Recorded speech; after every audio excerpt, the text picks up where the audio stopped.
Bonjour à tous, la nouvelle release Winter 24 de Salesforce arrive et avec elle, tout un tas de nouvelles fonctionnalités. Parmi celles-ci, je vais vous en présenter quelques-unes qui vous permettront de gagner en efficacité et en qualité de travail, que ce soit pour les utilisateurs, les administrateurs et les développeurs.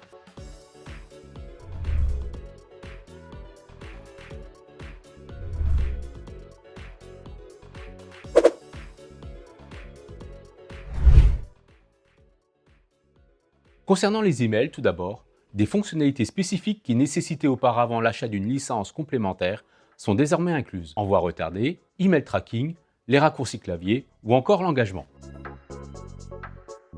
Une autre fonctionnalité très pratique concerne le transfert de propriétaire du tableau de bord. Historiquement, lorsque le propriétaire d'un tableau de bord important quittait l'entreprise, vous deviez cloner ou recréer le tableau de bord. À partir de Winter 24, vous pouvez transférer la propriété d'un tableau de bord et le nouveau propriétaire a le contrôle total. Concernant les pistes, la vue intelligente pourra aussi faire gagner beaucoup de temps et améliorer le suivi des prospects. Les utilisateurs pourront afficher les activités des prospects, prendre des mesures et mettre à jour les enregistrements, le tout en un seul endroit dans la vue Lead Intelligence. Les utilisateurs pourront rapidement filtrer leurs prospects, consulter les statistiques d'activité et prendre des mesures pour les contacter. Parmi les indicateurs d'activité, il y a le nombre total de prospects, c'est-à-dire le nombre total de prospects qui répondent à vos critères de filtrage. Ceux n'ayant aucune activité, les pistes pour lesquelles aucune activité n'est terminée. Les inactifs, c'est les pistes avec une activité passée, mais aucune activité terminée au cours des 30 derniers jours. Il y a ceux qui n'ont pas d'activité à venir, ceux qui sont en retard, c'est-à-dire avec une activité déjà passée, ceux qui sont en échéance aujourd'hui, les pistes dont les activités sont dues, et ceux à venir, les pistes dont les activités doivent être programmées dans les 30 prochains jours. Il suffit d'activer l'affichage Lead Intelligence dans la configuration. Enfin, pour les utilisateurs, les actions rapides en masse sur les listes associées sont désormais disponibles. Cela signifie que vos utilisateurs peuvent créer des enregistrements sans quitter la page et effectuer des mises à jour en masse jusqu'à 100 enregistrements. L'affichage dynamique est maintenant disponible pour tous les objets standards et sur les mobiles. Les administrateurs et les développeurs peuvent afficher ou masquer des champs individuellement et les placer n'importe où sur la page Lightning. Avec le retrait prévu en 2026 des autorisations sur les profils, il est important de rester à jour sur les derniers changements.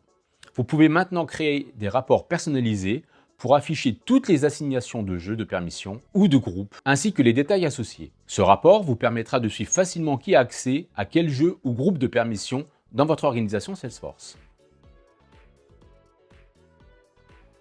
Flow Orchestrator est conçu pour aider les administrateurs à créer des processus métiers automatisés, sophistiqués, multi-utilisateurs et multi-étapes en quelques clics et non en code. Cela signifie que vous pouvez lier différents processus d'approbation ou différents flux entre eux en définissant si les étapes doivent être effectuées de manière séquentielle ou ensemble.